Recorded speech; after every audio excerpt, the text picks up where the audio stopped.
Assalamualaikum warahmatullahi wabarakatuh. Apa kabar anak-anak semua? Semoga kalian masih dalam keadaan sehat selalu ya. Oke, sebelum kita memulai pelajaran hari ini, kita awali dengan membaca basmalah bersama. Bismillahirrahmanirrahim. Semoga kegiatan kita pada hari ini berjalan lancar dan mendapat ilmu yang bermanfaat. Oke nak, hari ini kita akan mempelajari tentang tema 5, yaitu tentang pahlawanku. Masuk di subtema 3, perjuangan para pahlawan, di pembelajaran yang pertama. Sebelum kita mempelajari materi lebih lanjut, anak-anak perlu tahu apa tujuan kita mempelajari pembelajaran hari ini. Yang pertama, setelah ini anak-anak diharapkan dapat membuat peta pikiran tentang peninggalan tokoh kerajaan Hindu, Buddha, dan Islam. Yang kedua, anak-anak diharapkan mampu menggali informasi berdasarkan bacaan. Dan yang ketiga, anak setelah ini diharapkan dapat melakukan percobaan dengan cermin cekung dan cermin cembung.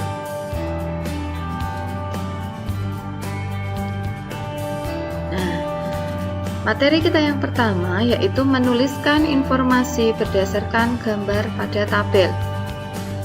Di pertemuan sebelumnya kita sudah membahas apa itu informasi. Nah, kali ini kita akan menggali lebih jauh dan menuliskan informasi yang kita peroleh berdasarkan gambar. Nah, di sini Ibu akan menampilkan salah satu gambar tokoh pahlawan nasional. Gambar siapa ini? Ya, jawabannya betul sekali. Beliau adalah Pangeran Diponegoro. Nah, informasi apa saja yang bisa kita tuliskan? Contohnya, Pangeran Diponegoro merupakan salah satu pahlawan Indonesia. 2. Pangeran Diponegoro berjuang dengan gigih saat melawan Belanda. Oke, selanjutnya, apa saja sikap kepahlawanan Pangeran Diponegoro? Nah, Pangeran Diponegoro lahir di Yogyakarta pada tanggal 11 November 1785. Pangeran Diponegoro menentang penjajah Belanda karena sikap penjajah Belanda yang membebani rakyat kecil dengan pajak tinggi dan tidak menaati adat istiadat yang berlaku.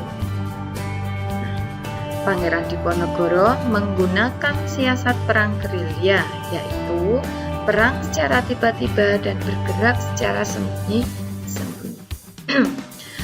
Apa saja sikap kepahlawanan yang bisa kita tiru dari beliau? Ada yang bisa menjawab, nak?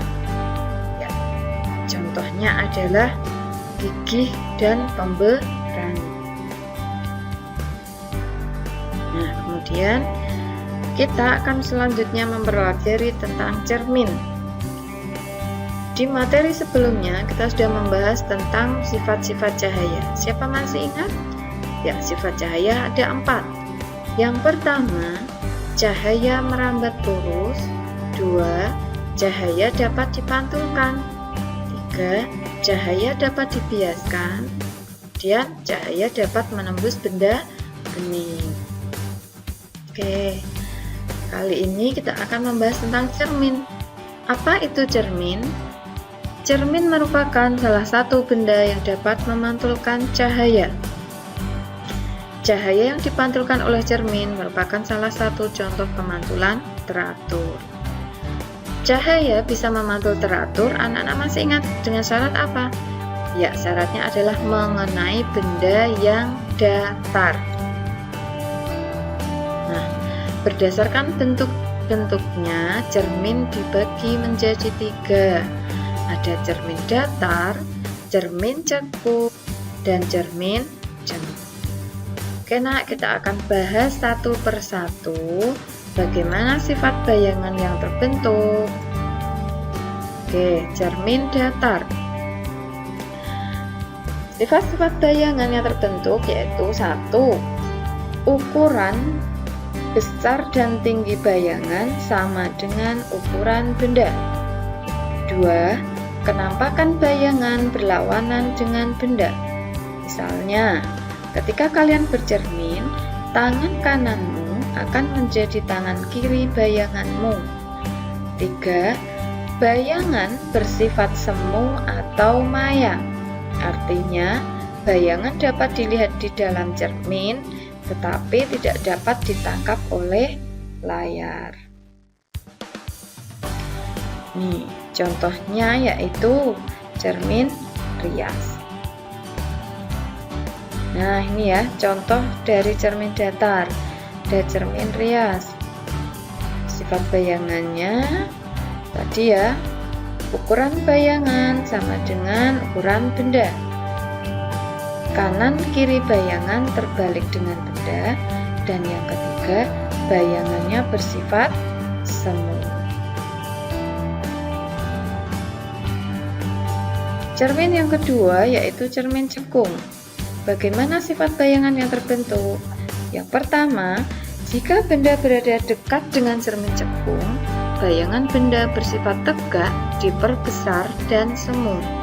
Yang kedua, jika benda berada jauh dengan cermin cekung, bayangan benda bersifat nyata, terbalik, dan diperkecil.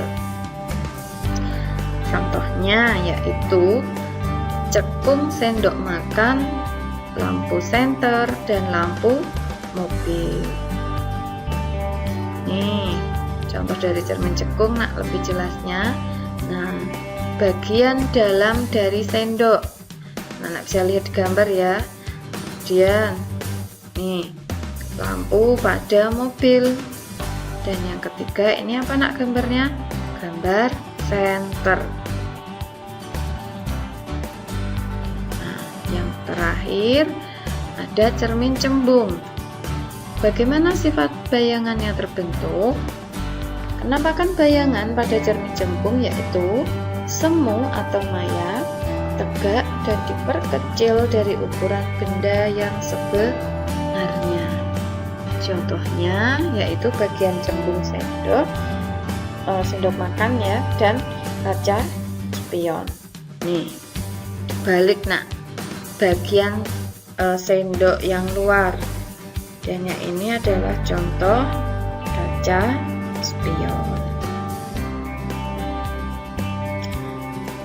Oke nak, alhamdulillah pelajaran kita hari ini sudah selesai. Semoga apa yang kita pelajari bisa membawa manfaat untuk kita semua. Kita akhiri dengan baca hamdalah bersama. Alhamdulillahirabbil alamin. Wassalamualaikum warahmatullahi wabarakatuh.